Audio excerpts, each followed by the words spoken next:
So today I want to talk about anticipation and two different types of anticipation that actually sometimes prevent us from having the conversations that we want to have in our relationship. So I am a little tired right now because I have been caught in fear-based anticipation. So the two types of anticipation that we're going to dive into are committed anticipation versus attached anticipation.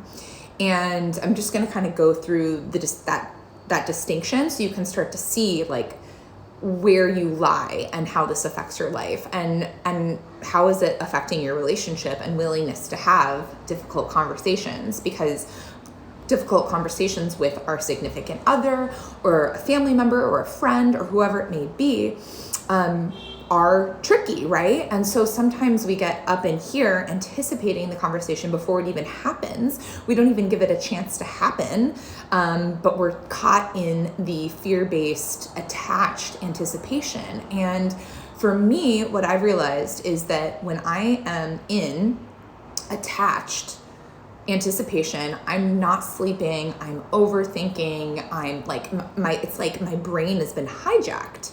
And it's not a great place to be. So right now I am tired because I have been caught in this attached base anticipation. But it like all hit me like a ton of bricks this morning. And I was just like, I have to come on and share this. I don't care if I'm tired. It's actually perfect.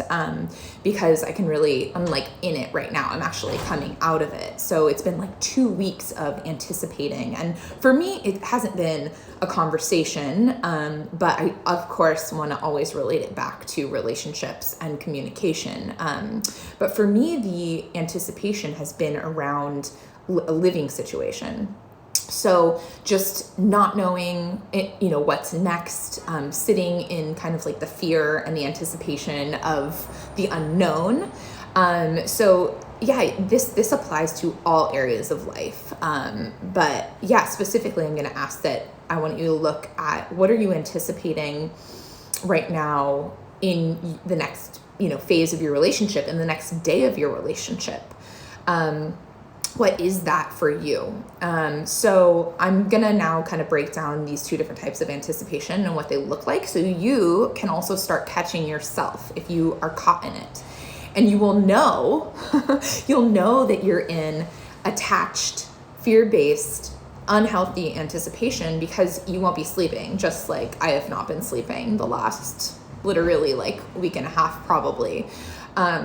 Your brain will be consumed by this one thing and you'll just have like, I call them thought spirals, right? It's like you have one thought and it just like goes and goes and goes and goes, and you just get caught in this tornado storm of thoughts and stories, and it's all made up, right? Because remember, you are anticipating. It hasn't even happened yet. These are all simply stories, and it's your brain trying to keep you safe. So yes, attached based anticipation it doesn't feel good. It is definitely more fear-based. You're attached to a certain outcome happening a certain way.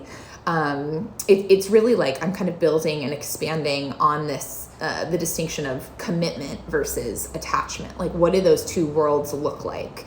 And then bringing anticipation into it. So yeah, again, so attached based commitment, it's fear-based. There's a lot of anxiety around it. It will stop you from doing and having the conversations you might want to have with your significant other, or a friend or a family member.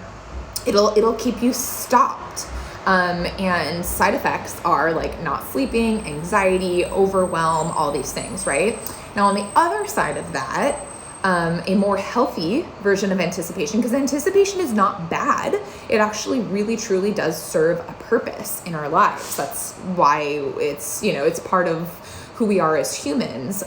We have this ability to look forward into the future, to anticipate what might happen. And it really is a strategy that our brain latches onto as a way to keep us safe. So it's kind of an interesting feature that us humans have. Now you can use it for, good or evil. So I'm wanting to just share these two different types of anticipation, so you can, again, like really start to catch yourself. Like, am I in, attached fear-based anticipation, or am I in committed anticipation? So committed anticipation, on the other end, you still might feel nervous or anxious or like butterfly-y about something that's, might happen in the future, but you're committed to, you're not attached to like having to have things go a certain way or, a certain outcome, but you are committed to the way that you want to feel. And you are committed to an outcome. And I know this can sound semantic-y, commitment versus attachment, but just like explore it and dive into it with me. You'll know the difference based on how you feel. So when I'm in, and this morning I was able to like have this aha and move over into committed based anticipation, committed anticipation. So, and it feels differently. You might be excited, you might be nervous, you might still be kind of thinking through how things might go, but you're not having sleepless nights. You're not like thought spiraling. You're not afraid, really. So, and then you're looking at how that applies to maybe having a difficult or very intimate or vulnerable conversation with somebody who's important in your life, a significant other. You might, like in committed based anticipation, you might, still kind of have butterflies and be nervous, right? But it's more of like a calm, grounding anticipation, and you are able to sleep. You're able to, turn off your brain and not have it be stuck in fear.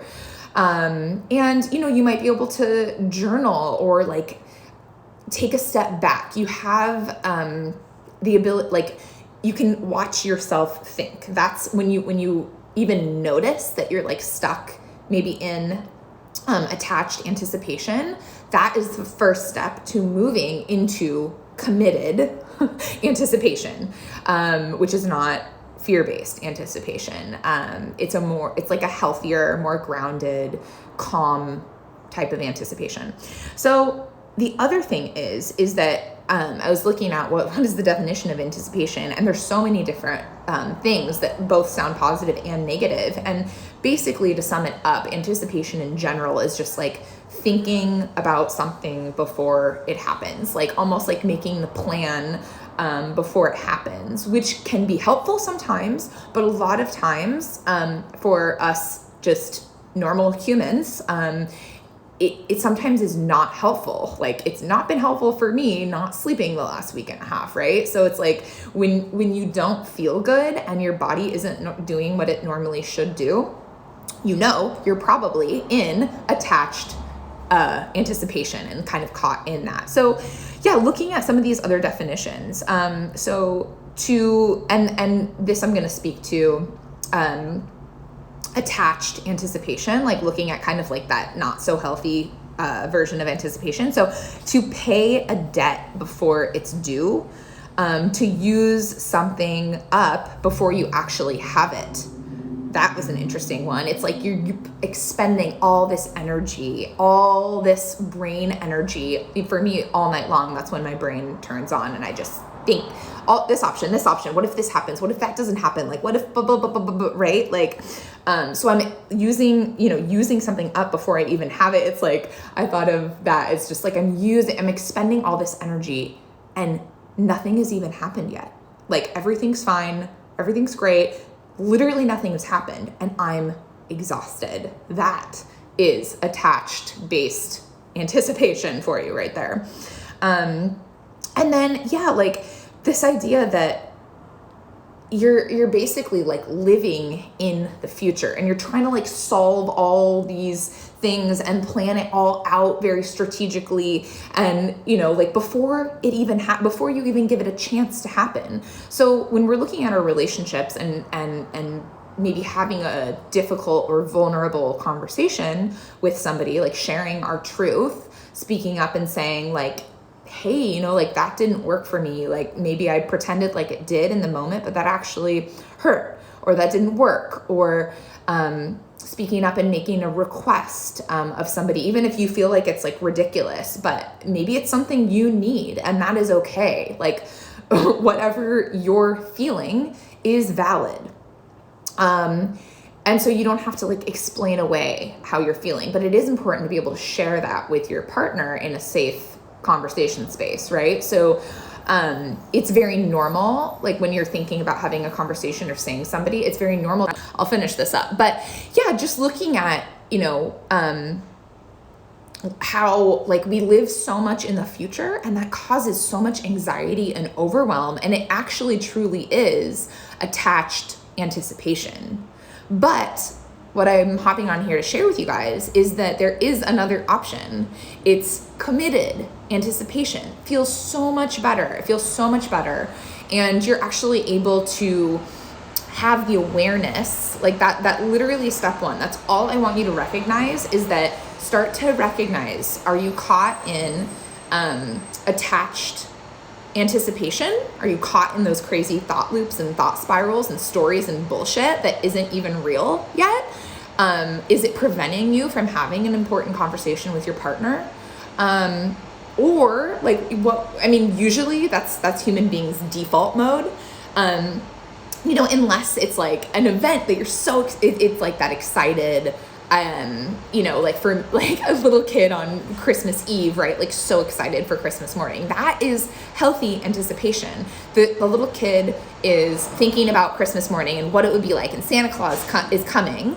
But they're not in fear. They're not worried. They're not like, planning and strategizing and like, you know what I mean? Like they're just excited. They're like purely joyful and excited. That is healthy anticipation. So that's step one, just noticing the difference. And I just came up with this for myself because once I noticed I was stuck in this, human being default mode of attached anticipation, I was like, well, now that I can see it, oh my God, what's a little bit of a process to help like move into committed anticipation, where that's where you're committed to the outcome, but if it doesn't happen that way, it's okay. Like it's all good. And there might be, especially with a conversation with your partner or somebody you love, like it's a collaboration. It's like an invitation into a creative space. Even when it's an uncomfortable conversation, you have no idea how it's going to land for them. You have no idea how they're going to respond to you. You can't control how it's going to land for them. You can't control how it's going to respond to you. So you might as well not be in attached fear-based anticipation, because it's like you have no power over what's going on in their world anyway. Okay, so there's like this letting go. When we move into committed anticipation, there's letting go of how we want them to respond or whatever it may be.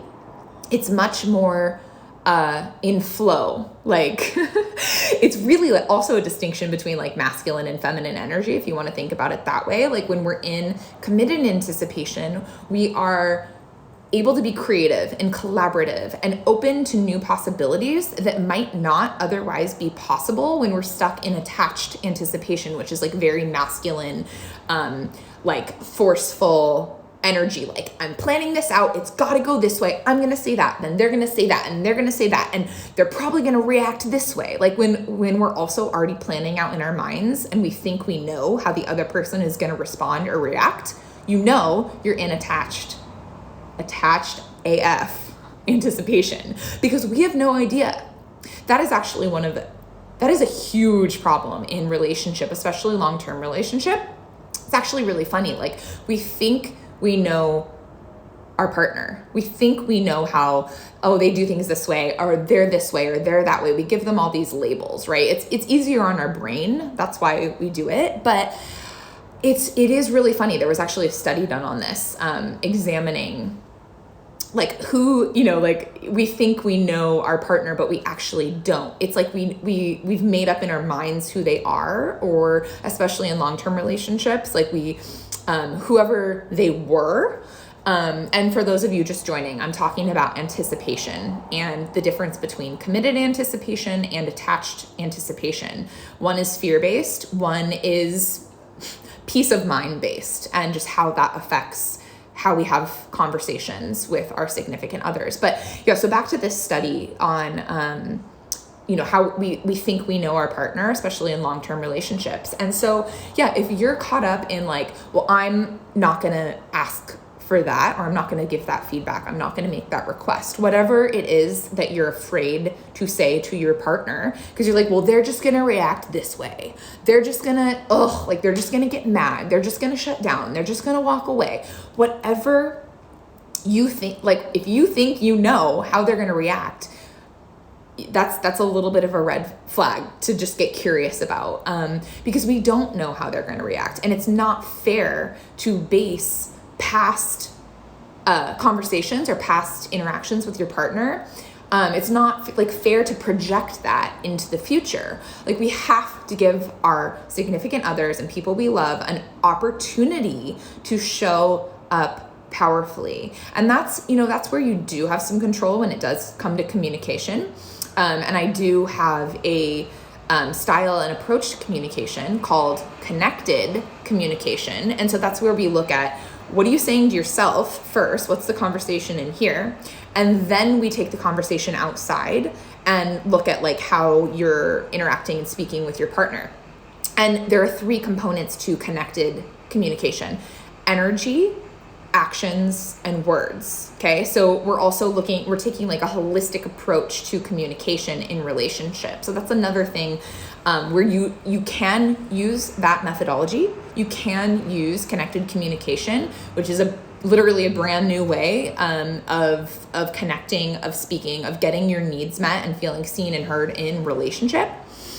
So that's where you do have power, where maybe they acted defensively or angrily, or they shut down to a request or feedback in the past. But that does not mean that it's always going to be that way. It does not mean that they're always going to react in a way that you don't like when you're having a difficult conversation or sharing feedback or asking for a need to be met. Like it just doesn't. And so that is what connected communication, which is my methodology of connecting through communication in relationships so you can get your needs met on both sides, right? That's what it sets you up to do, is to be able to have conversations, give feedback, make requests, get your needs met, and trigger the best in your partner, not the worst, not the reaction that you hate that has happened in the past, right? Not that defensiveness or anger or judgment or blame or shut down and walk away and avoid you, right? Like those are just defense mechanisms that are triggered, right? So that's where you do have power. And the best way I know how is using connected communication. That's why I created it, because it has the power to allow you to have these difficult conversations and not trigger your partner's normal response. It's a new way of communicating. Now, let's wrap that back into this anticipation thing. So the other piece of anticipation, and looking at like attached, fear-based anticipation versus committed, healthy anticipation, is the other cool thing about connected communication is that it's like this toolbox of all these amazing communication tools, right? That like it's examining your energy, right? Like, who are you being? What's the vibe? Like, you've heard, I pay attention to people's like energy or vibe more than what they say. Like, what's the vibe? Like, bitch, don't kill my vibe. Like, we all know about vibe, right? So that's the energy that you're bringing to the conversation. So we look at that. We look at your actions and how are they aligning with your words, and of course, body language, and then your actual words, right? So it's like this complete toolbox that allows for you to stay and live in healthy, committed anticipation of these difficult conversations that we have in relationship, right?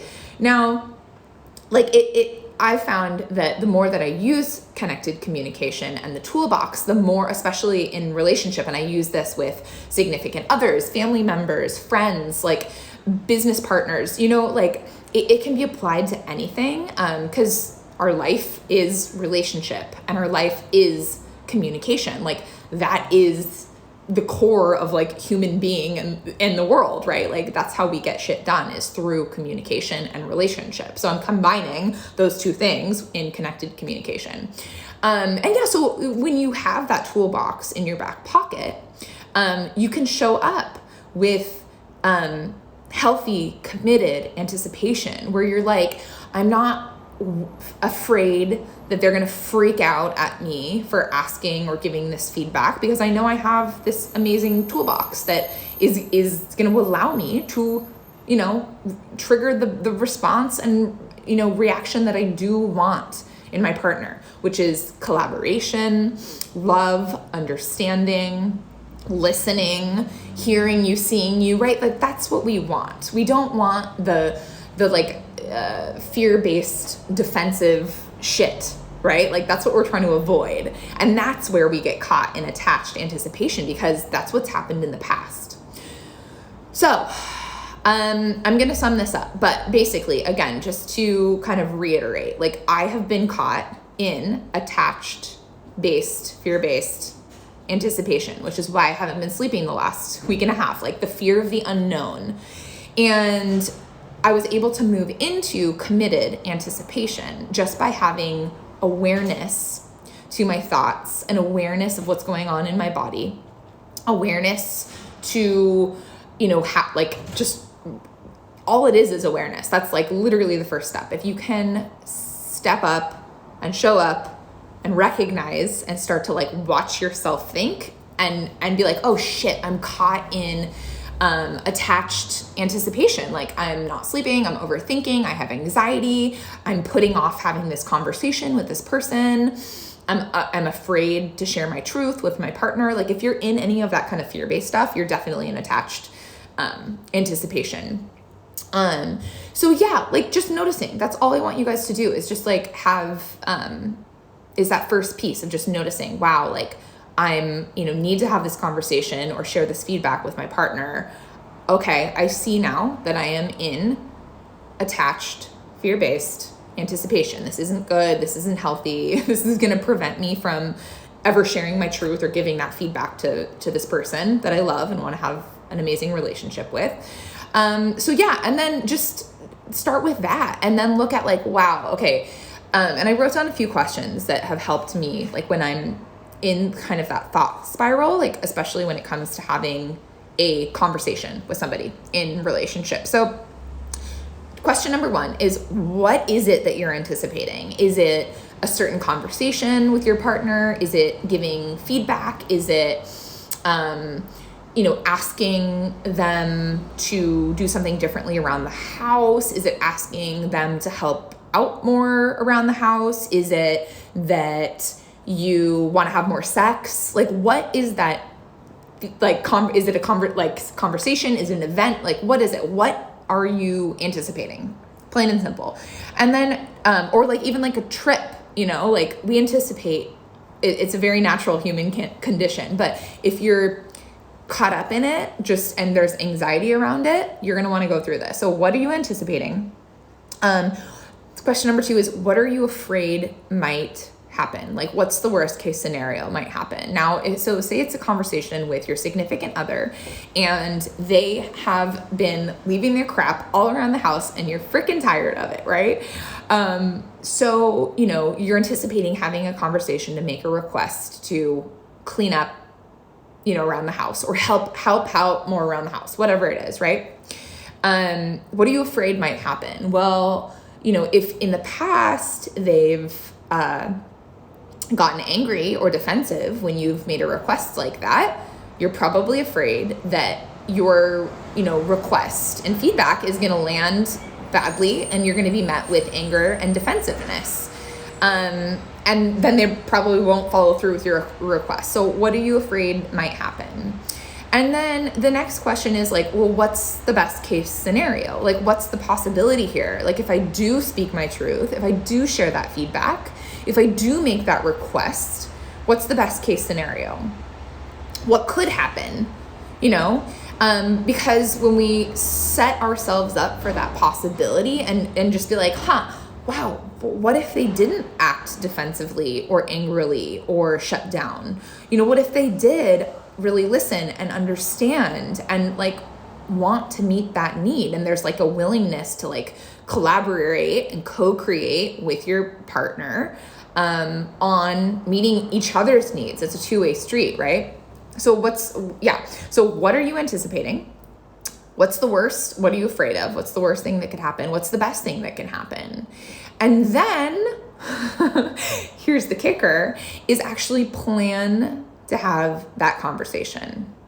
Plan to have that conversation. That is the best way to start a conversation, especially a difficult conversation with a significant other, is actually like finding and requesting a time, because defensiveness and anger is very easily triggered when you just spring something on somebody, or you're so fed up that you're just like, oh, like you're leaving your shit everywhere. Like, how many times do I have to ask you? You're a slob. Of course that's going to be met with defensiveness or judgment or anger or whatever it may be, right? So there is a very strategic way that, of course, I go over in my connected communication program and course and methodology. So there is a very specific way that you want to initiate these difficult conversations that you might be anticipating. And basically it's a way for you to start a conversation in the best way possible, so that you actually trigger. Triggers can go both ways. You can trigger and piss somebody off, or it's the domino effect, or you can say something that actually triggers the best in your partner, that actually triggers the response you want to hear, that allows them to not feel like you're criticizing or controlling them, and gives them the space to show up and help you meet that need of cleaning up the house or whatever it is, or anything. Any need you have in a relationship can be addressed using my methodology of connected communication.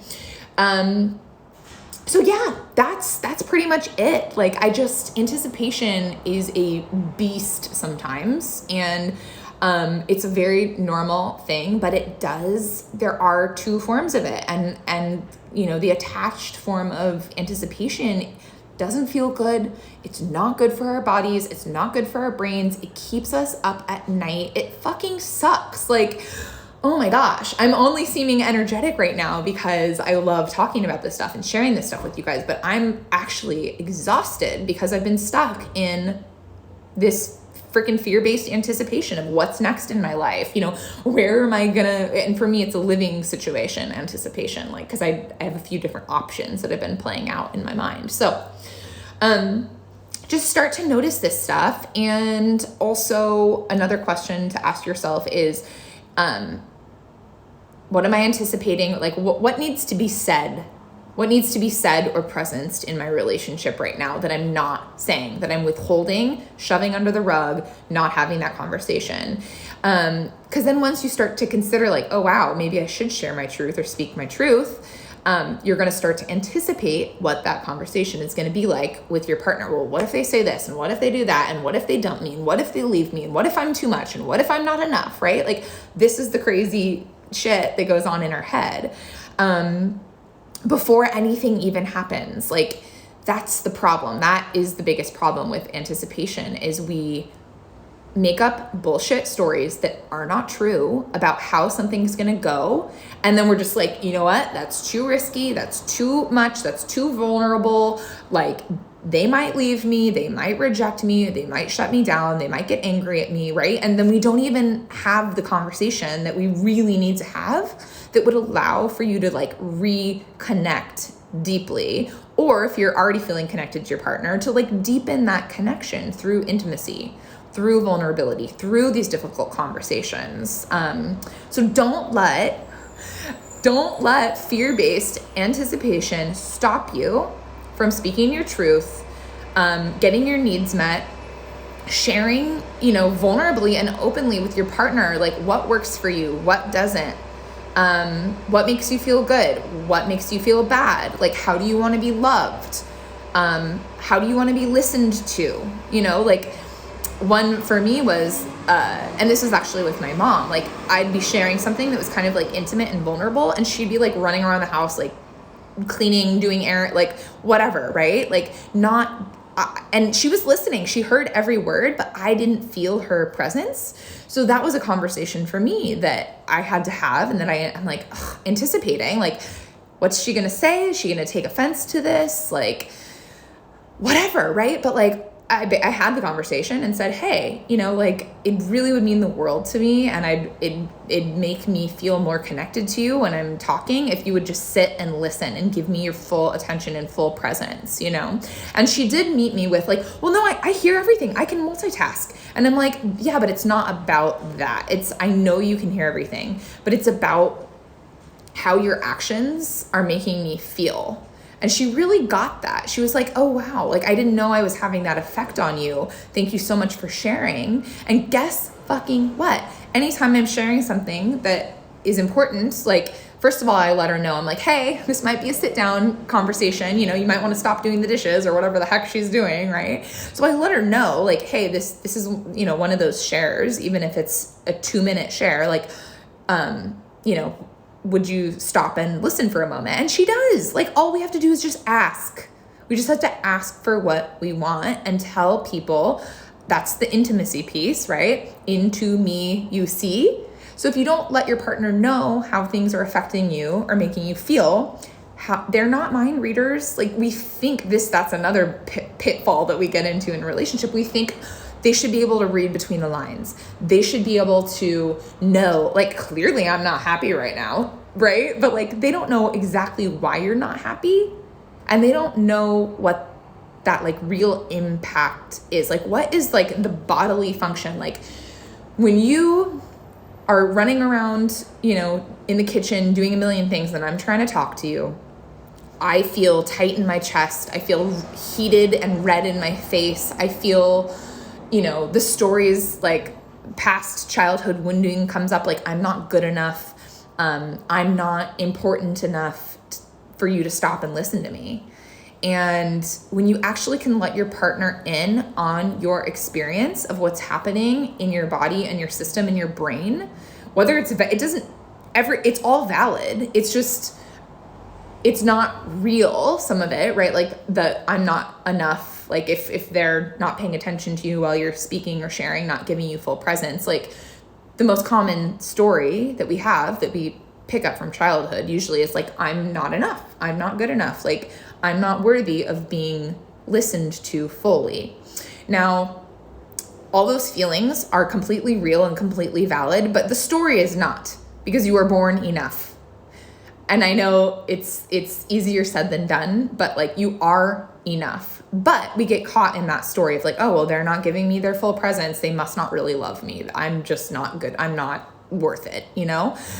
So when you can let your partner in on that and share from the heart what's actually going on without blame, we're not blaming them. We're not pointing fingers, using I statements, like stating the circumstance, like the fact, and then how that leaves you feeling. Like when you multitask, when I'm telling you something important, I know it's like, it has nothing to do with you. It's everything to do with me, but like I'm left feeling like you don't care and you're not really interested in what I have to say.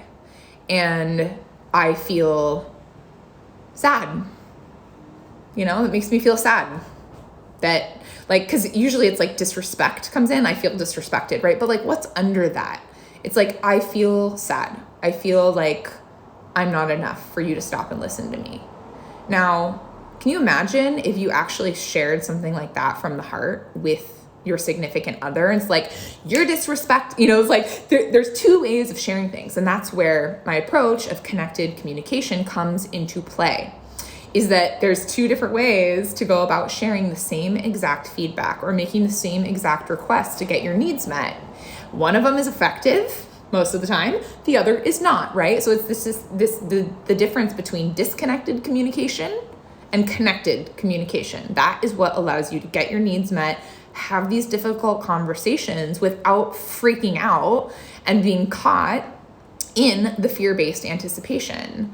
So that's just another reason why you're going to want to start using connected communication in your relationship, because it allows you to have these conversations. It allows you to really be more connected with yourself and with your partner.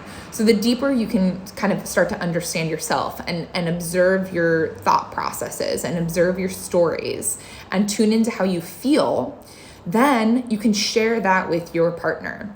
Like, you might know that you're fucking frustrated, you're resentful, you're angry, you're pissed off at them. You might know that, but do you know what's like underneath those layers?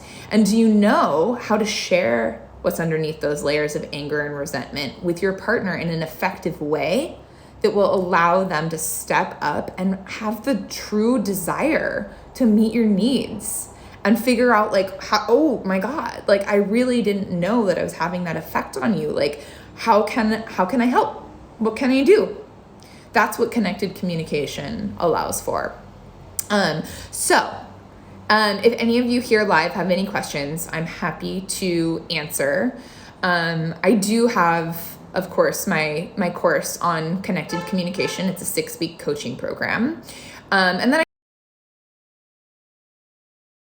with people, because these conversations are so specific, and I love to be able to just tailor them to exactly what you need and exactly, okay, so I'm having this problem, here's what's going on. How do I have this conversation in a powerful way that makes my partner want to show up for me and meet my needs? That's what it's about. I know it's like seems so simple, but that's what I help people do, is strategically craft the conversations that they're afraid to have with their partners. So why? So you can get your needs met and feel seen and heard and loved and like ultimately connected. That's usually the core problem. If you're feeling resentful or not good enough or whatever it may be, like there's like a connection problem, right? So that's also what my methodology of connected communication allows for, to connect with yourself so that you can connect deeper with your partner and create shared love, shared understanding, shared meaning, and have that reciprocity of both of you wanting to show up and meet each other's needs in a way that allows you to feel seen and heard and loved and all of that. So that's why I like to work one-on-one with people on some of these conversations. And if there's just one conversation you want help with, we can do a 60-minute call, 30-minute call, 90-minute call just to craft that one conversation. Like, I'm very flexible with how I work with people. Again, because we're all human beings with different unique needs. And so I like to have options for people. So you don't have to like commit to a whole program or whatever it may be. You can totally sign up just for a one-off coaching call with me, just strategically to help you craft that conversation to get your needs met in relationship. So holler if you have any questions, shoot me a DM. My website is The Right Erica. It's just like my handle here on Instagram. It's my last name. So it's WRIGHTERICA. But yes, all my stuff is here on Instagram too. Feel free to reach out or shoot me an email. It's erica@therighterica.com if you want to shoot me an email. I'm always here to answer questions. Email me, DM me, call me, beat me. If you want to reach me, you know where to find me. So let me know if you need help with any difficult conversation you might need to have with somebody you love, whether it's your significant other or a child that you just can't seem to get through to, or your mom or your dad or whoever, a best friend that you don't know what's going on, right? So conversations are so key. And I'd love to share my connected communication framework with you guys. You can start actually connecting with the people you love and showing up for each other and feeling heard and understood and listened to.